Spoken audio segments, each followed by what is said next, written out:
Hello everyone, welcome back to the Dooder cast, the number one podcast in the biker wall, and today we're going to be going over the last UFC, well, the most recent UFC card, which is number 324.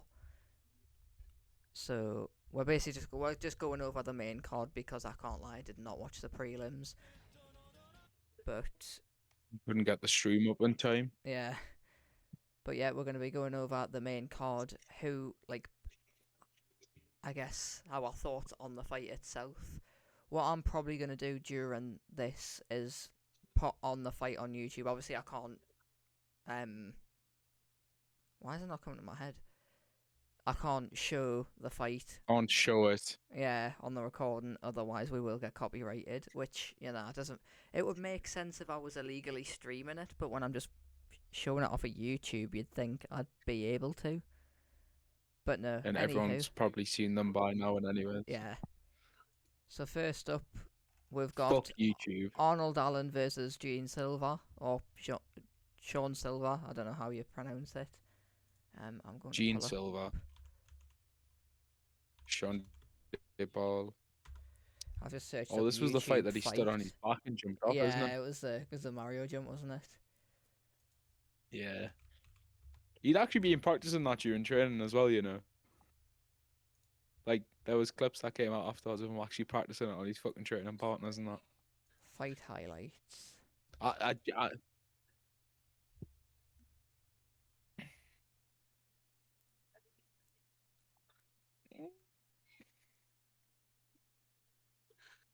Oh yeah, I remember this was one. a really good.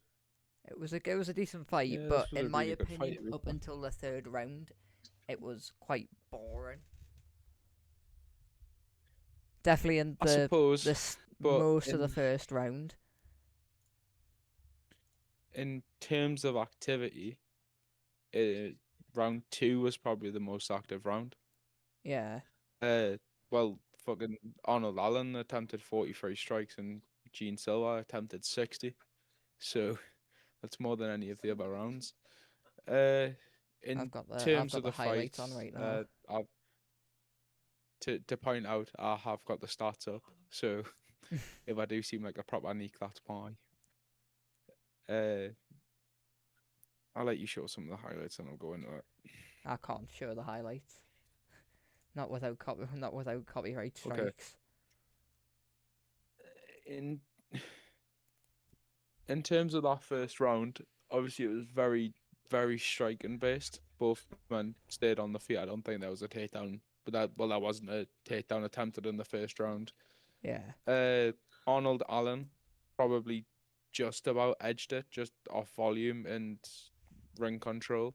I Mhm. would have said, because, but then if you look at the percentage of like how many strikes have actually landed, it actually wasn't that high for Arnold Allen in that round. Yeah. He attempted 45 and landed 22, 48% of his strikes. Yeah. Whereas Gene Silva, and it's what I mean by activity, Gene Silva attempted 31 and landed 16, but he landed 51% of his shots. Uh, so for me, I would say Arnold Allen did take that first round, which it makes no sense how Ron McCarthy scored at 27-30. Yeah. Like, I don't know what he was watching that first round because I thought it was 29-28. I thought that was the right call. I mean, to Considering in that second put it round, into that's when Gene. perspective for you, what I can do is I can bring up the UFC website on here.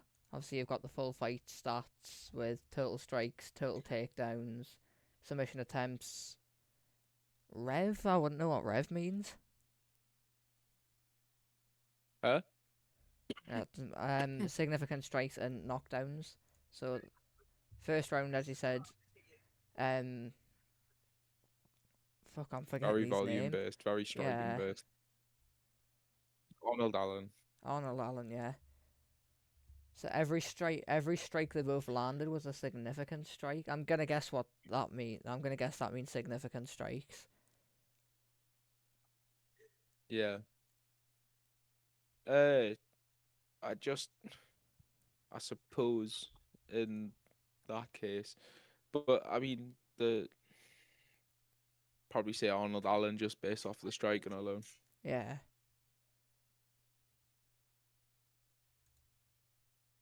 I'd probably just favour him just for the fact he landed more. Round 2 was an interesting one. It was really interesting. See, I don't remember very much of this fight other than the ending. Round 2's when Gene Silva started to take over a bit. He Yeah. comfortably won that round because he landed 32 shots. Got a Hiarat take about. says No, he he hit landed 35. Yeah, 35. I was looking at significant strikes. Yeah. Obviously shot a takedown and got it. But in terms of control time, so when they did go down to the ground, it actually goes to Arnold Allen. Yeah. So you can make the argument, yeah, he's changed the dynamic of the fight, but when that dynamic's been changed, it's also been Arnold Allen that's had more control. But I don't see how you can favour that round for Arnold Allen, despite with Gene Silva having such high striking stats and then obviously getting the takedown. Yeah. So I think round 2 does go to Gene Silva, which would then, on my scorecards, would be 19-19.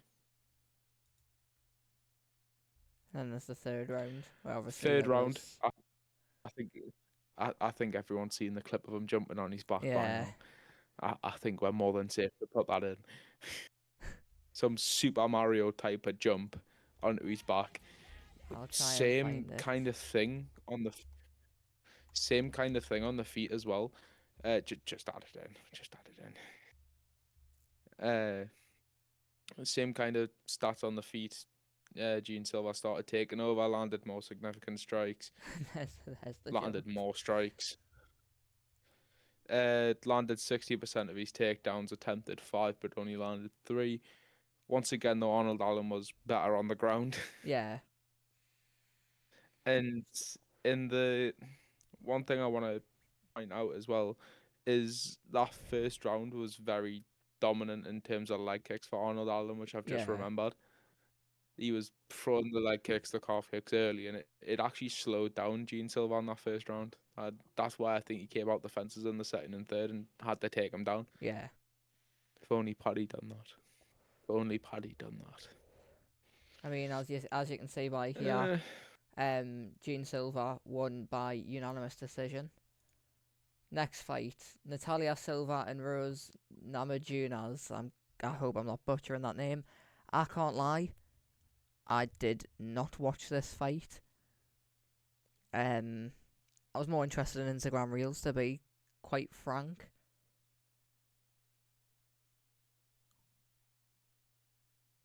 Yeah, my bad, cool. So I don't know, do we just leave this one out, or You've missed a section, mate.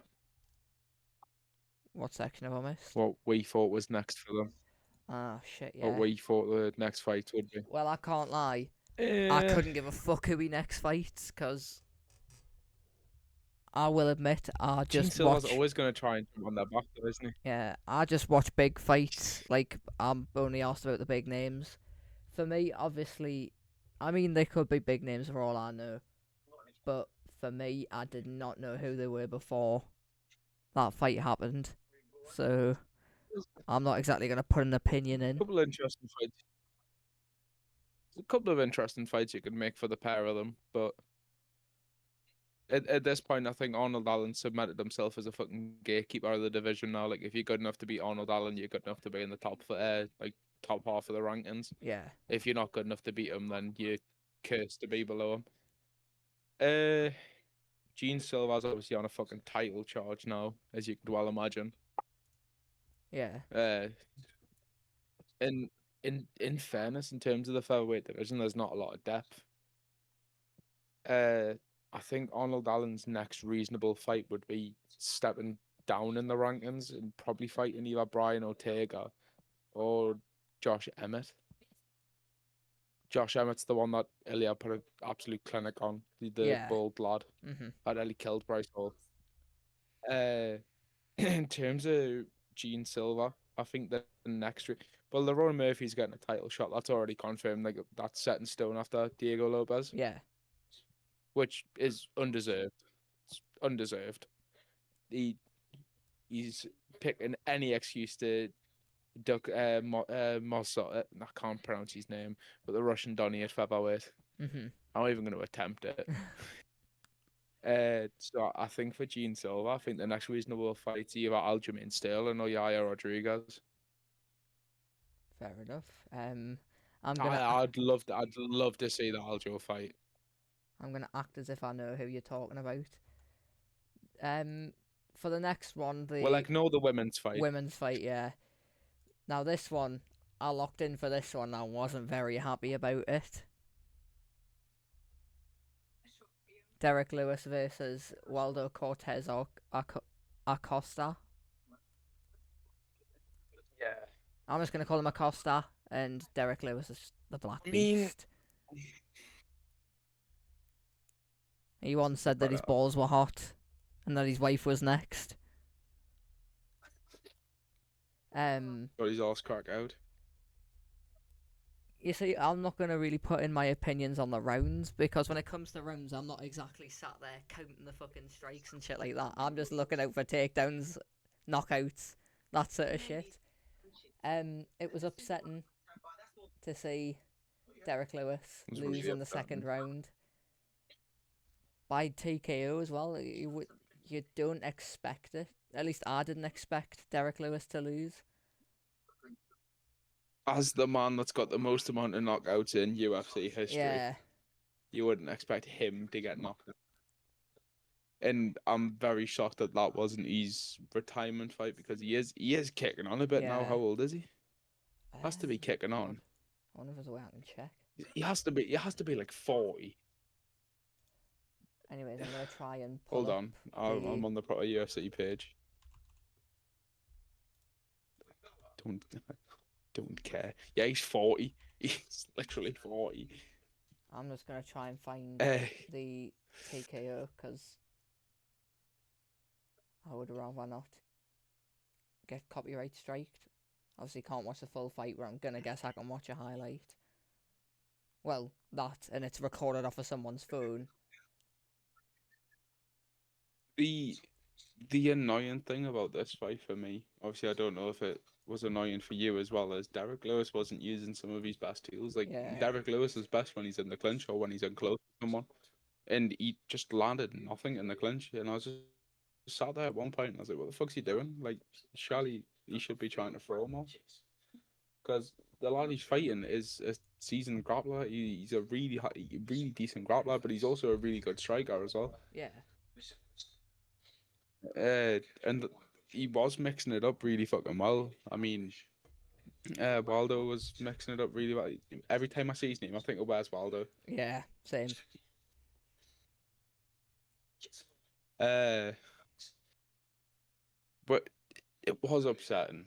But Definitely. I mean, at the same time, I don't think Waldo goes above this stage in his career. I mean, if I look at who's above him, you've got Curtis Blades, Sergey, who lost to Tom by knockout. Yeah. And then you've got Paul Coven gone, and then Tom. He's the only ones I can say him beaten. Like, have a legit chance against is Curtis Blades and Sergey. Yeah. And not even Sergey. I think Sergey touches him and he fucking dies. Sergey is just big Russian bloke, lots of power. Hit you once and your head goes spinning into Mars, man. Like, stupid fucking logic. Right. And I think with Derek Lewis, I don't actually know what to do with Derek Lewis now, because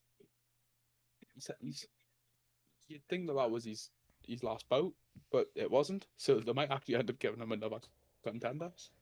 They might end up giving him fucking Mick Parkin, who's personally, I reckon the next time he wins, he calls it quits. Because I don't see him retiring on a loss. I don't think you'll have a loss. Yeah. Nah, same. Now that you say it. Anywho, the next fight, which I paid a lot more attention to. Song Yadong. Song Yadong versus Sean O'Malley. I just want to say, Kung Fu Kid Yadong. I just want to say here, absolute robbery. Yes. Biggest fucking robbery I've ever seen in my life. So I'll go into the statistics here. I mean, Song Yadong landed more by 1 strike, but technically missed more. 1 of 1 takedown attempts and landed 10 significant strikes, while Sean O'Malley apparently landed 16. You see, in the first round, I don't remember Sean O'Malley doing that much. no. So it was very much pitched as one of these fucking ideologies where Sean O'Malley likes to be at range. Song Yadong just likes to fucking stand in the pocket and go for it, especially against someone like Sean. You have to do that. Yeah. The only way that Chito Vera had success against Sean was by standing in the pocket and abusing his legs. Looking at how many leg kicks he landed, 52% of Song Yadong's strikes were to Sean O'Malley's legs. Yeah. And you could see it by the third round as well. Like, his legs were wilting and he just couldn't walk on it anymore. It was fucking horrendous. Personally, I think Song Yadong won. I don't really want to comment on this fight because I'm still salty that Song Kung Fu Kid Yadong lost. You see, even if you just look at the stats, the third round... Mr. Miyagi wasn't happy about that. The third round, you can definitely see it was in Sean O'Malley's favour. But first and second, go to Song Yadong any day. Yeah, I just don't get how they've scored a 29-28 on all scorecards. They're just shown. It just doesn't make sense in my opinion. It really doesn't. If you look at the stats here, it was close first round, but Song Yadong takes it first round. He blew him away in the second round. And obviously in the third round it slowed down a bit. But obviously I'd say third round goes to Sean O'Malley, first and second go to Song Yadong. So yeah, robbery. I mean, if you watched that fight, you'd know if something was going on. Something wasn't right. They're just trying to push the fucking... They're trying to push the Peter Yard versus Sean O'Malley rematch, aren't they? Yeah, most likely. That's what they're trying to push. You can already tell. And the next fight and final one, fight of the night, Justin Gaethje versus Paddy Pimblett. I locked in for this fight. This was really fucking good. Unanimous decision. I'm happy to say that before the fight started, I mean, it's been everywhere, so it's not like I'm spoiling anything. My favours went to Justin Gaethje. Because I feel like, personally... I went to Paddy. I feel like, personally, Justin Gaethje can defend the belt. Well, I don't think Paddy does. Definitely if Ilya comes back into the decision. Because the UFC will push... Anyone that fights Ilya's in for a rough fight. Yeah. But then again, if they push for the Ilya fight, I feel like Justin Gaethje's more likely to survive than Paddy. Yeah. Paddy survived all 5 rounds, but he was abused. But barely. Yeah, exactly. But barely. He should have been stopped in the second. I thought the ref was actually going to stop it in the second. I can't. Yeah. You see, with this fight as well, Paddy didn't, use his ace in the hole at all. I mean, missed that. Oh, he tried to stand and bang with him. Mr. Puff himself. Mr. Puff. Oh, of course, with his Summer Dream disposables. But yeah, did you honestly, it was an absolute war of a fight. I enjoyed every second of it. I just don't get how the odds... It was actually really good. It was really good. I just don't get how odds were against Justin Gaethje. I feel like, personally, for me, I wasn't fussed about who won, because I would have been happy for either or. But definitely when Paddy tried to take 5 rounds on the feet with Justin Gaethje, you knew that he was going to lose. There's a select few people in the lightweight division that can go toe to toe with Justin Gaethje on the feet. this will be my party, considering how interesting the lightweight division is at the minute. Yeah. Because obviously now that he's interim, Gaethje will be fighting fucking Ilia Topuria. Now, this might sound stupid, but in my head it'd be interesting, and I think it's the step up that Paddy needed, Yeah. rather than being rushed straight into an interim title fight. I think you're handing the loser of Charles versus Max.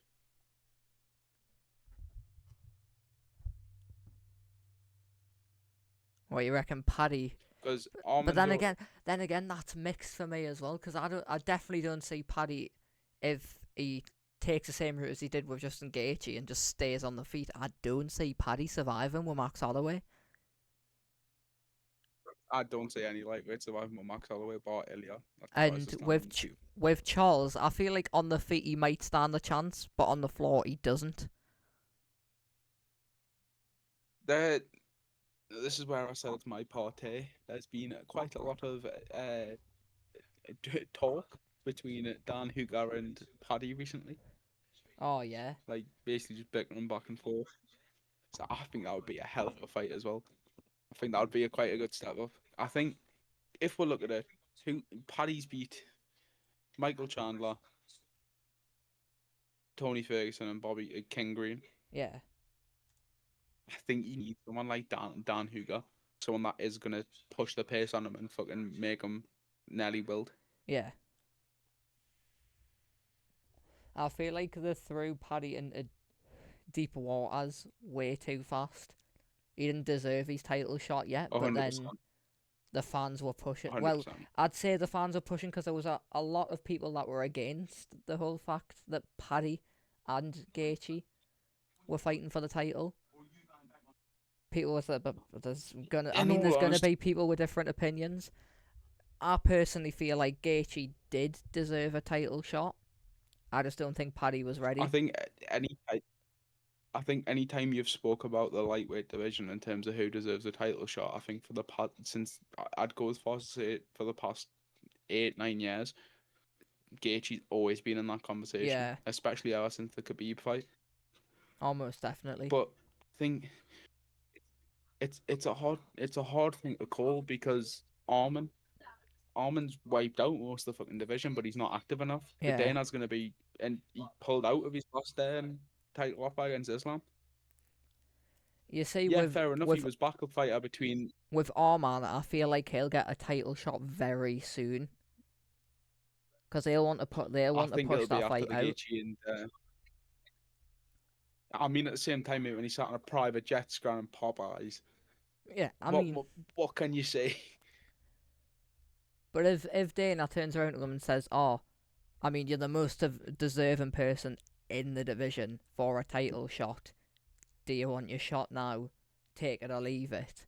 I feel like 9 times out of 10 he's going to take it.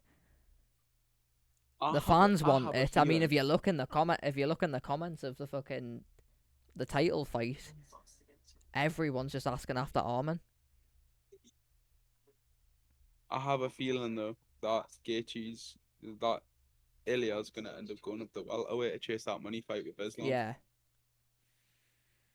He's already been speaking about doing it. Yeah, he's really small for that weight class. Like for lightweight, he's not the tallest, but he's a heavy puncher, so it works in his favor. And obviously, he's got a boxing heavy style. So I would be interested in seeing. It'd be one of the biggest fights of all, if not the biggest fight of all time, Islam versus Ilya. It might even be. I don't think it'd be as big as Khabib versus McGregor personally, but I think it'd be up near there. Yeah. However, I think Paddy does need someone like a Dan Hugar or Saint Denis. I'd even go as far as to say maybe Money Moicano. Yeah. Could be a good step for him. Because at least Moicano has had that title experience. As much as he fucking lost in the first round, he's still had the experience of being in there with one of the highest level people in the world, and he's mauling everyone that's around his ranking at the minute. Yeah. I think you're right. I think Paddy has been pushed too early. But if anything, out of everyone in that top 5, I think he got given the most favourable matchup. The thing is, what my opinion on the recent like that title fight is the fact that it was the first fight on Paramount Plus, and they wanted to get two big names in as their debut 100%. for there, and of course you've got John Jones fucked off, Tom Aspinall's fucking still whinging about his eyes, so that's obviously there's a That's few one point more I big wanted to. names in heavy like heavyweight and stuff like that, but you knew they were gonna push out a title fight as the first one for Paramount Plus. It was either an interim title fight or Chimaev versus Imanov. Yeah, Ivamov. I don't know how the fuck you pronounce his last name. but And I'm not pronouncing his first name if you look at the length of it. with all of this as well, because you can see how fast they're pushing out title fights recently since they signed that deal with Paramount. The fact that fucking 100%. what 2 days time there's another title fight, Volkov and Lopez. That'll be a really good fight though. Yeah, but you see what I mean though, two title fights within 2 weeks. What they're doing here is, Yeah, I get what you. regardless, obviously, I feel like under any circumstance, 9 times out of 10, Volk and Lopez 2 is going to be a fucking phenomenal fight. Especially considering how the first fight went. Yeah. But I feel like they're throwing out all these big names in the, I'd like to say popular divisions now. Because, with lightweight, I'd like to say there's a lot more going on than any of the other divisions recently. 100%. Since John Jones retired, there hasn't been very much mention of the heavyweight category. It's been obviously, I'd say, since Charles was knocked out by Ilya. That's when my brain's gone. I can make the argument maybe bantamweight as well. Yeah, Because obviously we were just talking about the Sean O'Malley fight. There's now obviously the option of having Sean versus Merab again. yeah. Or having Song And to be Yadong fair, versus Marab's been Merab pretty Otunga. active as well, hasn't he? Yeah. So I could The thing definitely is, see I that think if anyone happening deserves, soon. I think another point I want to touch on as well is the eye pokes that Paddy got and how Yeah. people were sat saying that, oh, you're kind of telling me that Tom didn't quit. Paddy's were bad, but nowhere near as bad as Tom's. Oh yeah, fucking From an, Gane from was. an, Oh, if- how I from don't someone know that how you fucking pronounce his name, but he was like knuckles gone. deep. I just feel like Tom Whereas is milking it like fuck. Yeah, I think that's why people are getting a bit outraged about it because his full argument to become undisputed champion was, oh, John, you're holding up a division. Now he's Yeah. doing the same thing. Whereas Paddy kind of took it in his stride and realized he had to, because this is like a 1 in a million chance that this happens. That's also the thing about the heavyweight division for me as well, is the fact that Tom wiped out like all of it. yeah, as soon as John Jones retired, it deaded it all. Yeah, Everyone was waiting for Tom Aspinall 100. versus John Jones, and there was always Yeah. the back and forth between the two of them. And then John Jones retires, just completely deading it. And then Yeah. of course there was fucking Tom's first title defense. It is his first title defense, isn't it? Well, not tip, but it was his first chance to defend the title, wasn't it? First undisputed title Yeah. defense, yeah, because he defended the interim, didn't he? But and obviously with what happened between him and Gane, it's kind of just put a halt on the division. Because Tom's gonna milk the fuck out of this fucking eye poke until people start catching on that he's just being a fucking bitch. To point out as well, though, he's still recording videos with like Eddie Hall and that. Yeah. That's it. That's a show.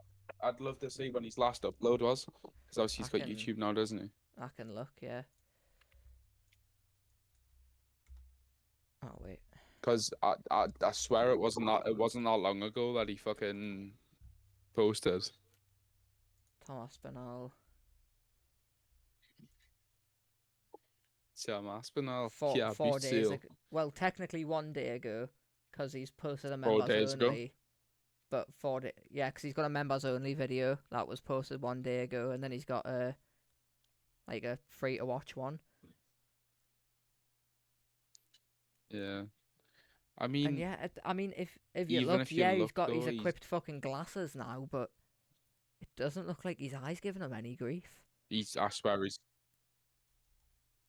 It looks. I swear he's had like he has to wear them glasses in anyways. Like. But it's just Yeah. genuinely Well, just that's everything I want to add. I don't know if you want to add anything more. Apart from the fact no. that I need a shave. I think we've milked the fuck out of 5 fights. Not even was it 5 or 6? 4 1, technically 2, because yeah, we 4. skipped the women's fight. Yeah, 4 fights. We've gotten half an hour out of 4 fights, so I think that's Milked actually that's actually better than I Thank thought. you for the ad revenue. Thank you for the revenue, Brave. We don't get ads. We're not up there yet. Just to point out, we're fucking here a lot of years. We're only here for the fucking dash. And to Cut point that out. out, Cut that out. we don't get paid for these videos. We do them out of a free volition. Anywho, Until I get me car. Until I get me car. W videos right there. You've got that. You've got those to look forward to, hopefully, as long as Owen decides to pass his test and not flunk it like an absolute retard. Anywho, I hope you guys enjoyed today's video. If you'd like to say so anything episode 1's gonna be crashing into biker wall.